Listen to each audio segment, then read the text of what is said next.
Okay, time for a new video, and whether you are somebody new to my channel or you are returning to my channel to watch this video, it is greatly appreciated. As always, I'm filming this video in one go, so if I stumble over my words moving forwards, apologies about that, and also apologies if the quality of this video is fairly poor as well. If there's any lag, anything like that at all, sadly it can't be helped, and hopefully it's not too much of an issue for you. This is yet another Eurovision related video here on my channel. Now, somewhat recently on my channel I have filmed two videos, one regarding the winners of Eurovision over the past decade, and one regarding the songs that have finished last at the ESC over the past decade too. Today I am talking about other songs from 2014 to 2024, specifically songs that maybe a lot of people don't really talk about anymore, for whatever reason. I don't necessarily think that these songs are poor, far from it. You might think some of these songs are the bee's knees, absolutely. Other people will as well. But what I was thinking about when I was going through each contest from 2014 to 2024 was, were these songs getting a lot of buzz at the time? You know, just before the contest took place, was this entry one that a lot of people were very excited to see live? During the contest, was this a song that people were really, excited for? And then after the contest, have a lot of people been talking about it? Is it, one that a lot of people now hold in high regard, or is it one that very, very few people even seem to remember taking part? Because every year you do have songs like this, and it doesn't mean that they're bad, it just means that maybe people don't have much of a strong opinion on them. They're just fine. They're in the final, and I am focusing specifically on the final here. A couple of points here and there from a few different countries, but in the end, mid-table mediocrity? Perhaps so.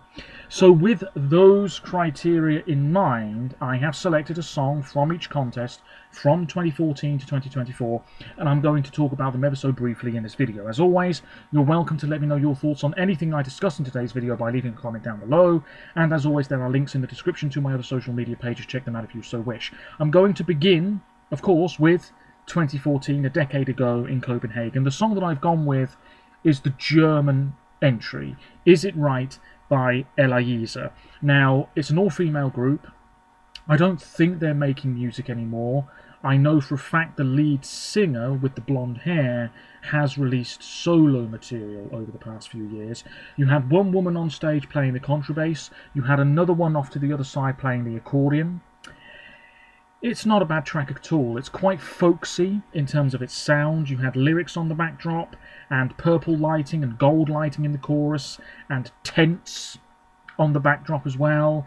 And then you had streamers coming down over the first couple of rows of the audience as well. Quite charming stuff, and I'll be using that word quite a few times in this video, because some of the other songs I've selected you could describe as charming too. But I don't remember anybody really excited for this one at the time. I don't remember anybody being very enthralled by it when the contest was happening, and over the past decade I don't think this is one that a lot of people have ranked particularly highly. Looking at the results, it was song 12 on the night. Germany finished 18th with 39 points, and more specifically this was 14th with the jury and 20th with the public. Don't have much else to say about it. A fairly relaxing, pleasant song, not much to the staging. All in all, fairly forgettable stuff, but that doesn't mean it's a bad song, far from it. 2015, well, there were a few songs I was considering here. For me personally, I don't think 2015 was the strongest of competitions. We had three front runners and then everybody else, I guess. I was going to talk about Poland, but I think I would have been very vocal about how terrible I find that song.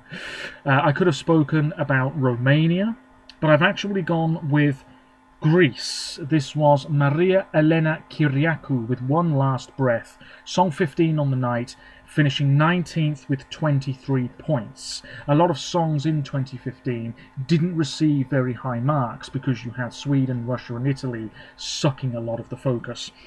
This song is a ballad, it's fairly dramatic.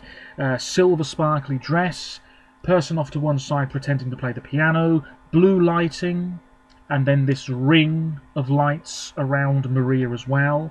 I'm sure you may well remember this performance, but the song itself, yeah, it's not lived long in the memory. And just before recording this video you're watching now, I did watch these performances again, just to sort of refresh my memory, and absolutely, I barely remembered anything about this one. Not much to the staging at all.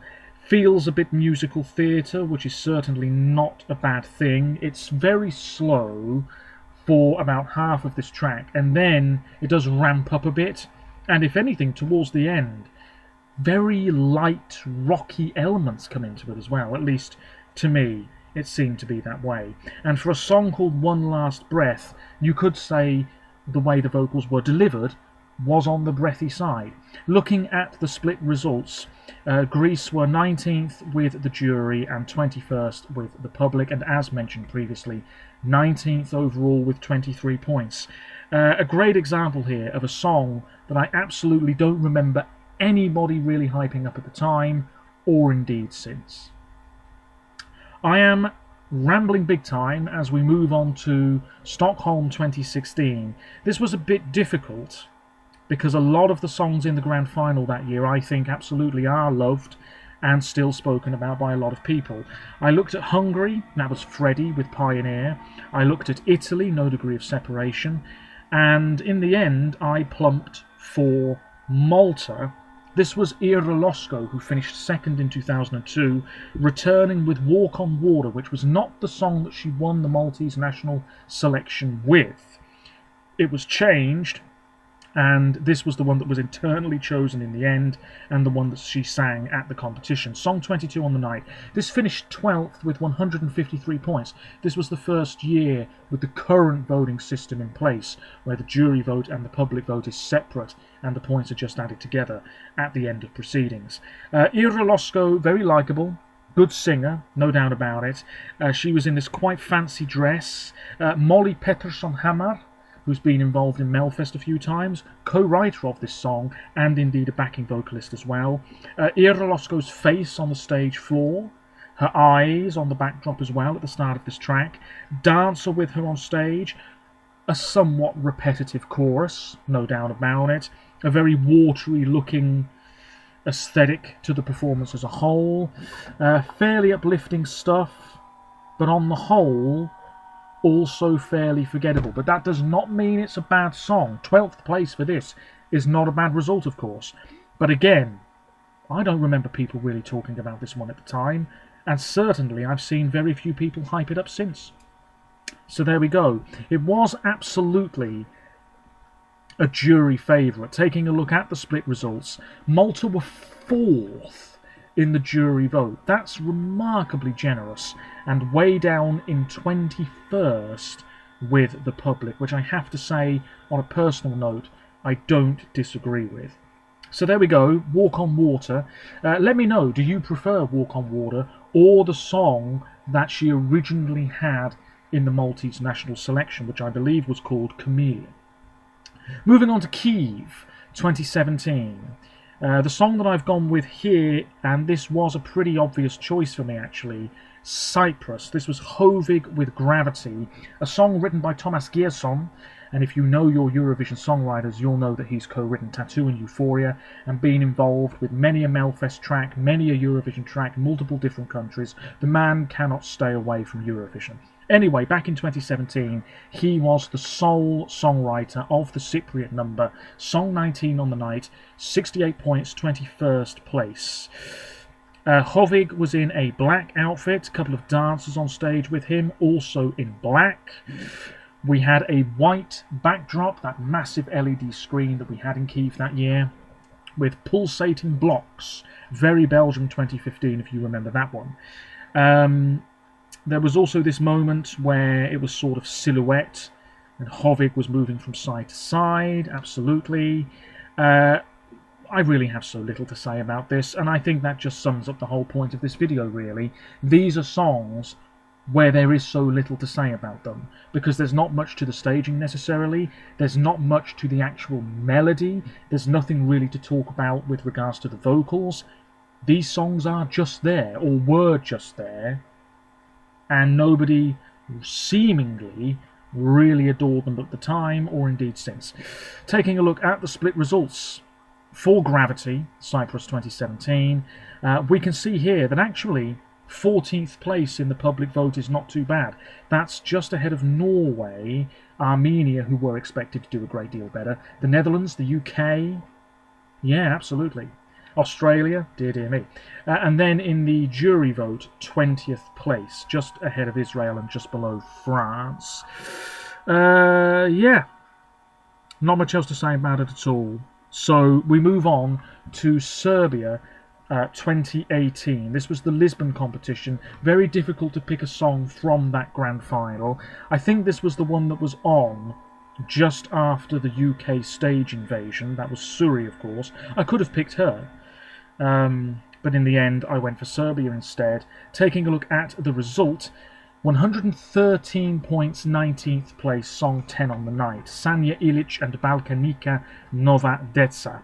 Balkan ballad, and any Balkan ballad, I think, has to be appreciated because they always stand out.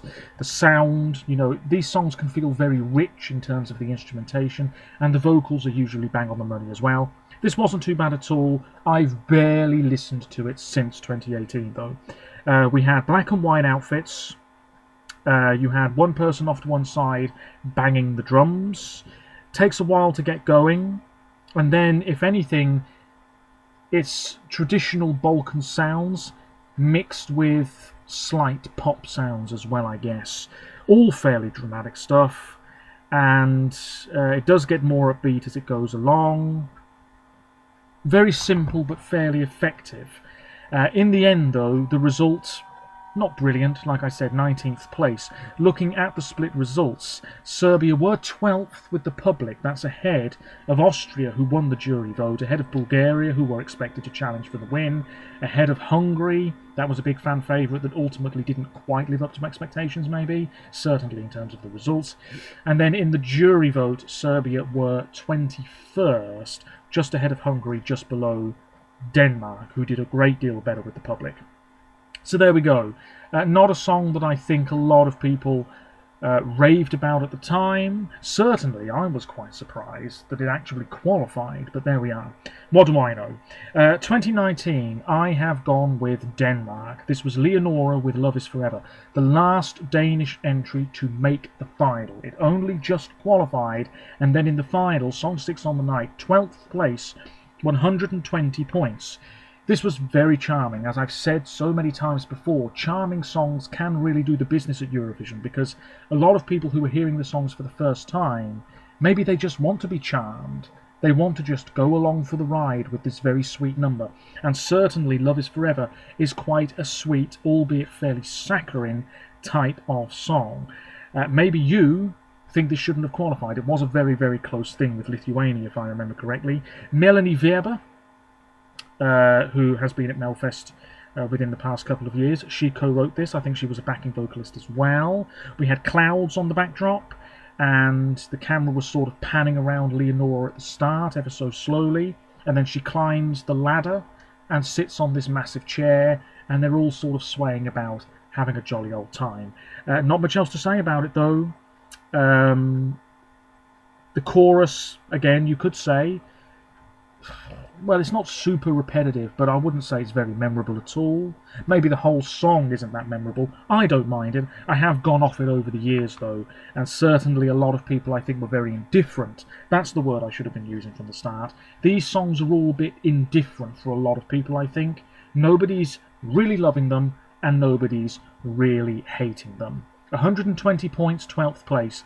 Looking at the split results, this was 15th with the public, and 12th with the jury. Not too bad. This song clearly charmed the pants off a lot of people. Now, I'm skipping 2020 because we didn't have a contest, and I'm moving straight on to Rotterdam 2021.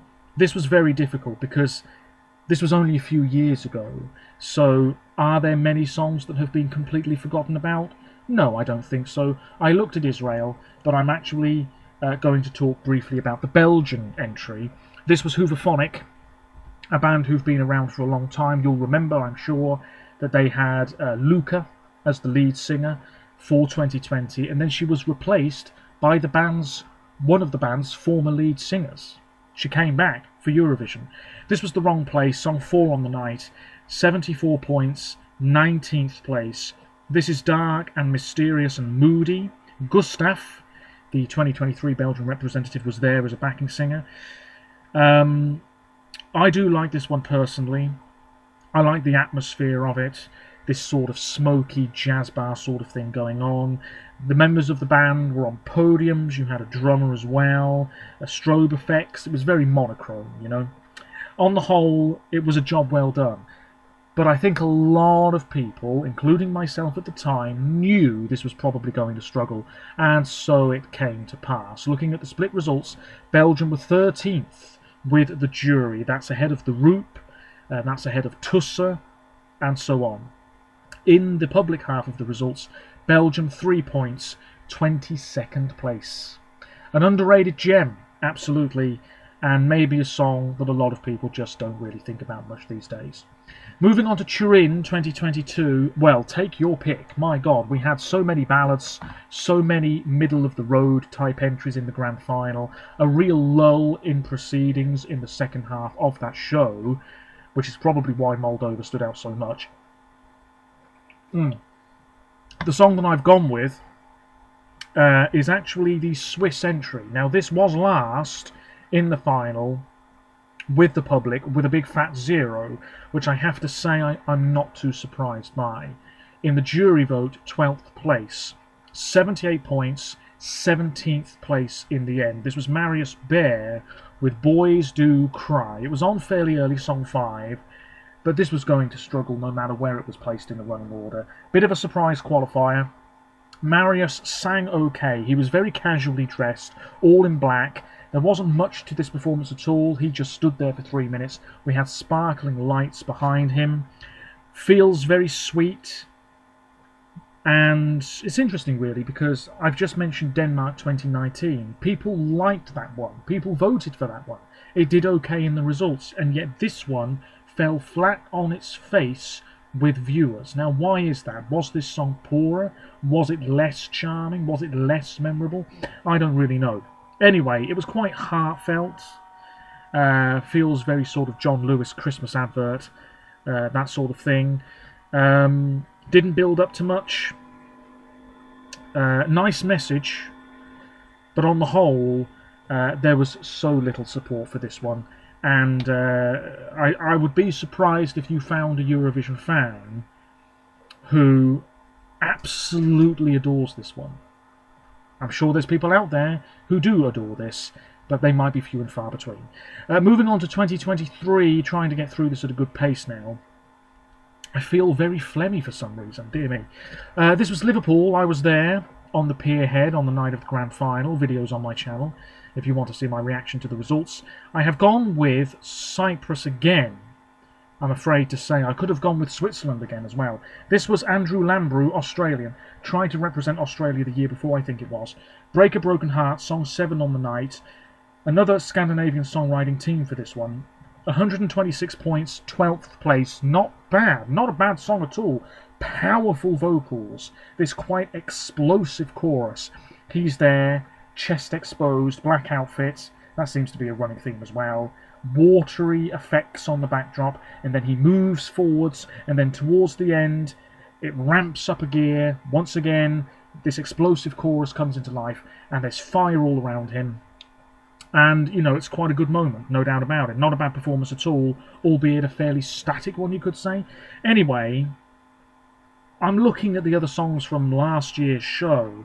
I think so many more stood out in comparison to this one, and yet Cyprus finished 12th. I don't know, I think that's fairly generous. Like I said, don't take this video too seriously. I just picked songs that I think a lot of people maybe don't talk about much these days. Looking at the split results, Cyprus were 13th with the jury and 11th with the public. So there we go. Clearly a lot of people did enjoy this at the time, but I suppose my view was very narrow. You know, I wasn't asking people in Liverpool, do you like this song, do you hate this song? I was really going off what I saw online, YouTube videos, people's rankings, other social media platforms, that sort of thing. And that's a very limited window, if you see what I mean, in terms of gauging what people might think about a particular song. Anyway, Cyprus 2023 is the song I've gone for the Liverpool show. This year, now it was only 2 months ago, but we definitely had some songs that weren't hyped up much. And 5 years from now, these songs will barely be spoken about, perhaps. I've gone with Slovenia. If anything, I've seen more comments recently saying that this song didn't really deserve a place in the final. Let me know your thoughts on that. It was Raven with Veronica, song with a message, because Veronica, way back in the day, was a witch. I haven't got the details in front of me. But yes, a song with a message, absolutely. Raven had tried previously a few times to represent Slovenia, internally chosen for the Malmo competition 2 months ago. I use that word again, very dramatic, blue and white lighting, quite scantily clad in this tight bodysuit. Other dancers with her on stage, topless, just for the hell of it. Great vocals, really going for it, crawling across the stage at certain points, bit of a smoke machine, really ramping up the sort of tension and atmosphere of this track as it progressed for 3 minutes. I certainly don't mind the song, but in the end, it was just lacking support again. 23rd place, 27 points in the split results. We can see that Slovenia were 22nd with the jury and 21st with the public. So there we go. There we go. I tried to get through that at a good pace.